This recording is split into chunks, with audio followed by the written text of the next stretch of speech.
This message has no affiliation with the Department of War. All right, welcome back, everyone. It is such a treat to be before you all today. Before we dive into the nitty gritty and the business as usual, I wanted to take a second to do something that we should do more often on the show, and that is prayer. So I invite you all to pray alongside me. Dear Lord, thank you for this beautiful day, and thank you for the opportunity to be in front of all these amazing individuals and share a message that is close to home.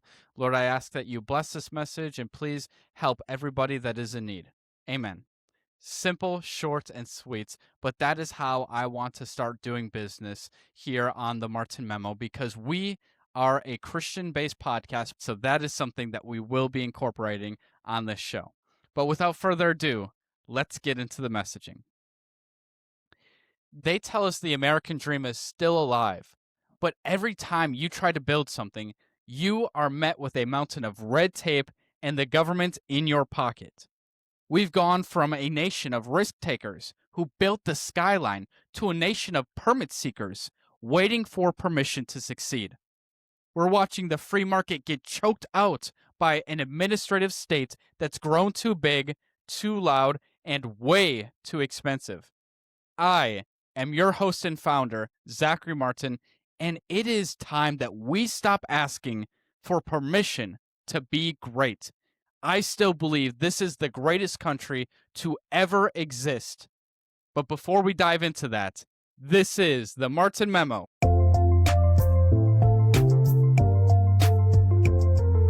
The Martin Memo. Well, welcome back to the show. It is February 12th, 2026. And whether you're listening in the car, or maybe you're at the gym, or maybe you might be like me, balancing the grind of the military with the hustle of building a brand, but you know that something feels off. Something is just not sitting right. We're sitting on a national debt that just cleared $38 trillion. We're seeing regulations that make it nearly impossible for a guy with a laptop and a dream to compete with the corporate giants who have lobbyists on speed dial. Today, I am flying solo to talk about the big government trap. We're going to dive into how we've slowly traded our capitalist soul for a safety net that's actually a spider web, and why the only way out is to get back to the high stakes, high reward values that made this country the engine of the world. So please grab your coffee, lace up your boots, and let's dive into the data. Let's start out with a reality check. If you wanted to start a business today, maybe a landscaping company or a bakery, maybe even a media brand like myself with the Martin Media, your first hurdle isn't finding customers, it's finding a lawyer. We have moved from a common sense legal system to a permission slip economy. In the early days of this country, the rule was simple. You have the freedom to act, and if you harm someone or break a contract, you are held accountable. That is capitalism. That is the heart of our foundation of this country. But the administrative state has flipped that. Now the rule is you are prohibited from acting until a bureaucrat in a windowless office gives you a stamp of approval. Think about the Federal Register. It's the official diary of government regulations. In the 1950s, it was a few thousand pages. Do you want to take a guess on what it is today? It is consistently over 80,000 pages of fine print. Now, who do you think that helps? Does it help a 22-year-old student in college trying to launch a startup? Speaking on personal experience, no, it absolutely does not. These are the issues that I am battling as I'm starting this Martin Media company. These are the very issues that make it very difficult to push forward. But nonetheless, we are progressing and we are coming on July 1st. But I tell you, it does help the massive multi-billion-dollar corporations. And you may be asking, why is that? Because they can afford an army of compliance officers to read every single one of those 80,000 pages. They love regulation because it acts as a moat around their castle. It keeps you out.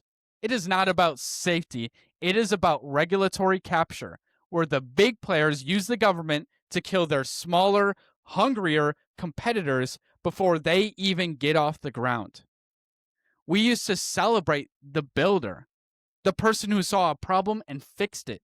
Now we celebrate the compliance officer. We have created a culture where the safest thing to do is nothing. Nothing. Just sit idly by. If you innovate, you're risky. If you follow the status quo and fill out your forms, you're safe. But safe does not build the next Saturn V rocket. Safe does not build the next generation of iPhones or Androids, whichever you please. When the government gets this big, it creates a wait-and-see economy. People stop taking risks because they're afraid of a surprise audit or a change in federal guidelines that could bankrupt them overnight. We are trading our competitive edge for the illusion of total government oversight. I see this even in the military and in school. Everything is a checklist. I tell you, death by checklist. Everything requires 3 signatures and a week of waiting. When the mindset moves from the government into the private sector, the engine of the free market starts to seize up. You can't have a high-speed economy with a low-speed bureaucracy. If we don't start slashing the red tape, if we don't return to a system where you are free to build until you prove otherwise, we are going to wake up in a country where the only people allowed to own anything are the ones the government handpicked. Now, let's talk about the number that should keep every American awake at night. $38.4 trillion. I'm, of course, referencing our national debt. We hear these numbers so often that we've become numb to them. But let's put that in perspective. If you spent $1 every single second, it would take you over 31,000 years to reach just 1 trillion. We are nearly 40 trillion deep. That is 1,240,000 years of just paying $1 every single second. From a conservative standpoint, this isn't just a budget issue, it is a moral issue. When the government spends money it does not have, it has 2 choices. It can tax you directly, or it can print the money and tax you through inflation. Either way, they are reaching into your wallet. When you're at the grocery store looking at the price of eggs or a gallon of milk and wondering why it feels like you're getting a pay cut every single month, it's because you are. The government is devaluing your labor to pay for their overreach. We have been sold a lie that government programs are free, but as any student of the free market knows, there is no such thing as a free lunch. This is something that my parents taught me growing up. There's no such thing as free, Zachary. Every dollar the government gives someone, it had to first take from someone else. Or worse, it had to borrow against the future of our children. We have moved away from the capitalist value of fiscal stewardship. We used to believe that a government, like a household, should live within its means. But now, we have adopted this modern monetary theory mindset where the printing press is the solution to every single problem. This is a socialist trap. It creates a cycle of dependency where the citizen relies on the state to fix the very inflation the state created in the first place. Now here's the part that really kills the American engine, the crowding out effect. When the government borrows trillions, they are sucking up all the available capital in the market. That's money that should be going to private investment. That's money that should be going to loans for new homes, new businesses, and new technology. Instead, that capital is being burned to fuel a bloated federal workforce and programs that have failed and failed and failed for decades. We are literally starving the productive side of our economy to feed the unproductive side. Capitalism is about putting resources where they are most efficient. Big government is about putting resources where they are most politically convenient. When you have senators like Josh Hawley, who is a Republican, pushing and pushing for bigger expansion packs and to add and add to all the social welfare programs we have. That is going to hurt our economy. I am very much against this overspending principle. It is ridiculous. As someone in the military, I understand the concept of a mission. You have a goal, you have the resources, and you are held accountable for the outcome. But in the federal government, there is no accountability for the spending. There is no bankruptcy for a failed federal agency. They just ask for a bigger budget next year and the year after and the year after. And this is leading to the constant spiral that we are in right now of bloated bureaucracy that is the federal government. We have to get back to the idea that the government's job isn't to be the primary mover of the economy. Its job is to provide a stable foundation, a stable currency, and a balanced budget so that you can be the mover of the economy. If we don't demand fiscal sanity now, we aren't just leaving a debt for the next generation. We are leaving them a country they can't afford to live in. We have entered an era where the government wants to be your parent, your boss, and your insurance agent all at one time. Now, don't get me wrong. Us conservatives, we have always believed in a basic safety net for those who truly cannot help themselves. But what we are seeing today isn't a safety net. It is a spider web. It is designed to keep you comfortable enough to never want to leave, to keep you sucking on the government's teat in lack of better terms. True capitalism is a high-stakes game. It requires the freedom to fail. I know that may sound harsh to some people, but failure is the greatest teacher in the history of the world. When the government steps in with forgiveness programs, corporate bailouts, and endless subsidies, they aren't helping you. They are robbing you of the incentive to be better. They are removing the consequences that drive the very innovation. Think about it. If a business knows the government will bail them out if they make bad decisions, why would they ever work to be efficient? If a student knows their debt will just be shifted to the taxpayer, why would they choose a degree the market actually needs? This is why people major in LGBT studies or African history, which, don't get me wrong, African history is important, but does there really need to be a whole major behind it? I don't think so. We are creating a participation trophy economy. But the world does not give out participation trophies. China certainly is not giving out participation trophies. The global market does not care about your intentions or your goody feels, none of that. It cares about the results. By trying to remove all risk from American life, the government is making us soft. We are losing the competitive edge that allowed us to win world wars and put a man on the moon. In the Army, we live by a code of accountability.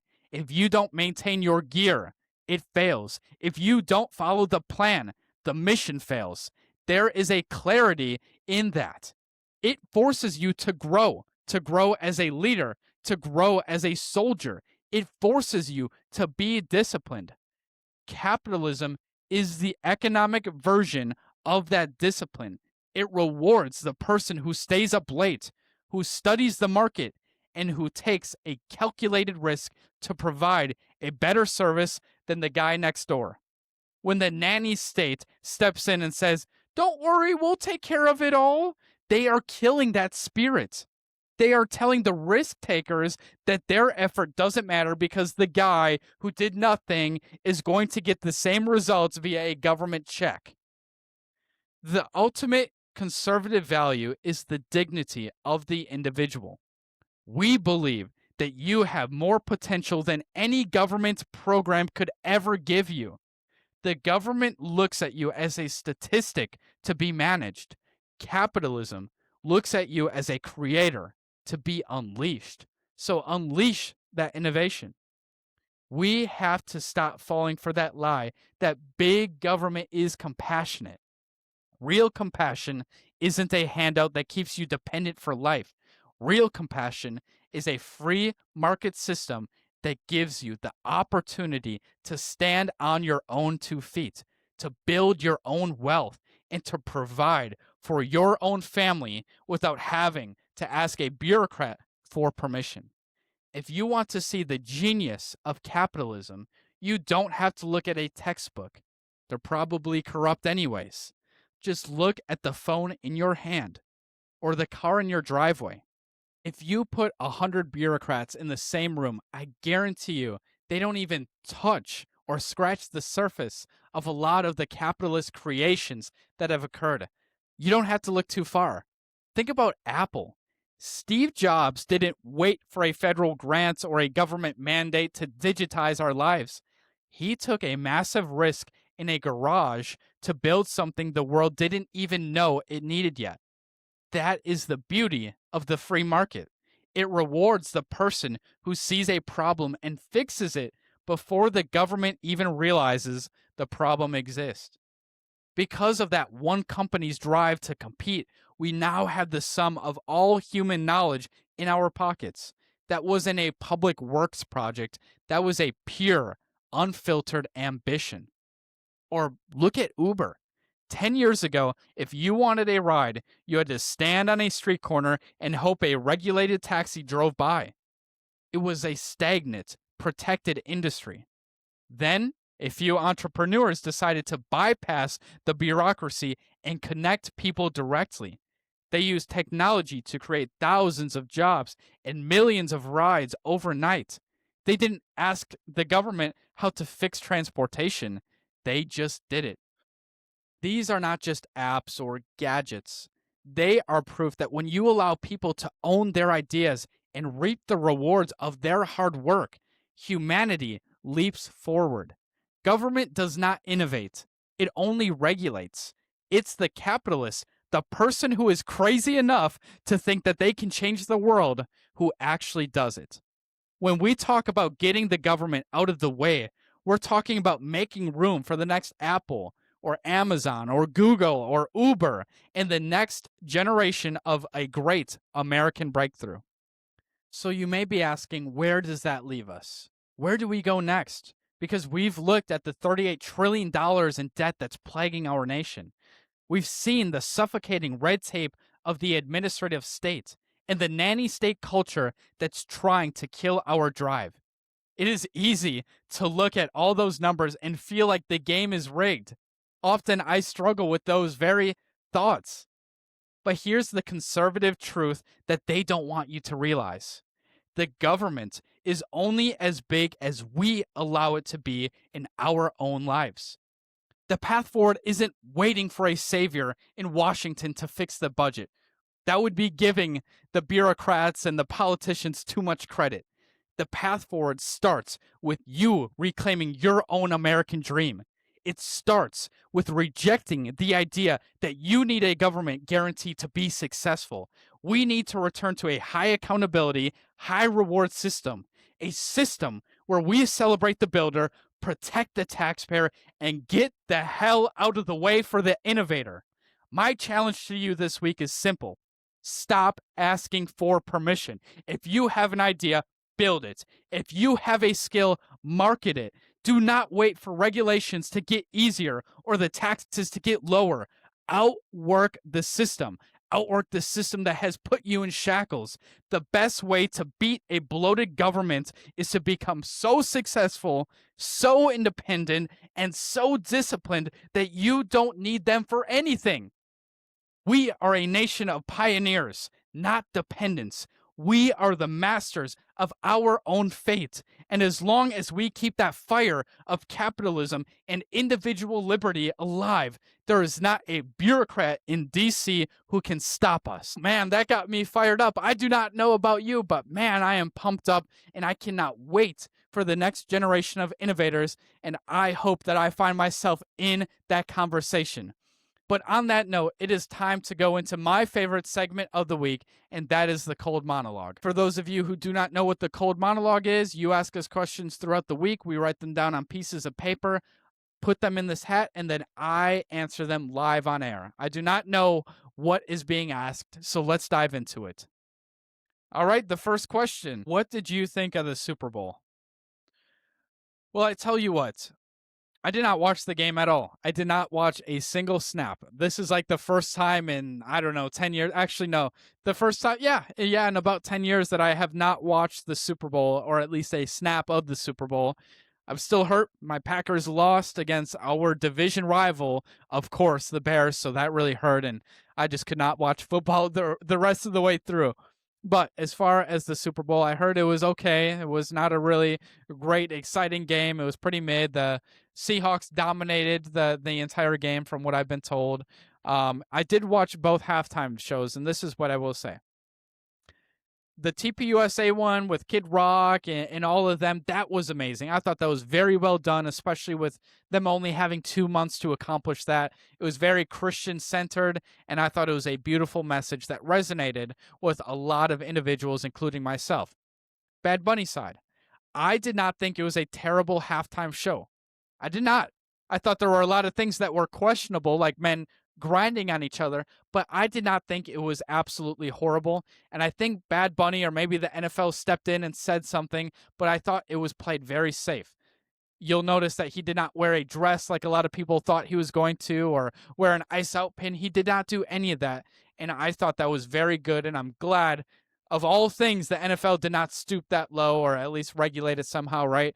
But overall, again, wasn't really a fan of the Bad Bunny halftime performance. I didn't think it was terrible, but was not a fan. I did like TPUSA's better. I thought they did an amazing job. But overall, I did not. Overall, I do believe that the hype, if you will, or the hate behind the Bad Bunny halftime show is a little unwarranted. Not perfect. I didn't like everything like I've mentioned, but it certainly was not terrible, and I think it could have been a lot worse. I do hope these ratings show that maybe the NFL should change their tune a little bit and go towards more American-style singers and people who preach and love America, not people who say they're never performing in America under President Donald Trump, and then suddenly a lot of money comes flowing at them, and then they want to perform the halftime show. But nonetheless, I do digress on that issue. Well, folks, that is all we have in store for today. Thank you so much for taking time out of your busy schedule to be here with us today. Be sure to share your thoughts on X, follow us on Instagram and Facebook at the Martin Memo, and do not forget to subscribe on YouTube. I cannot believe we are already over 5,000 subscribers. You all are the best. I am so blessed and so grateful for each and every one of you individuals out there. And now, in case I do not see you, good morning, good afternoon, and good night. This is the Martin Memo. God bless.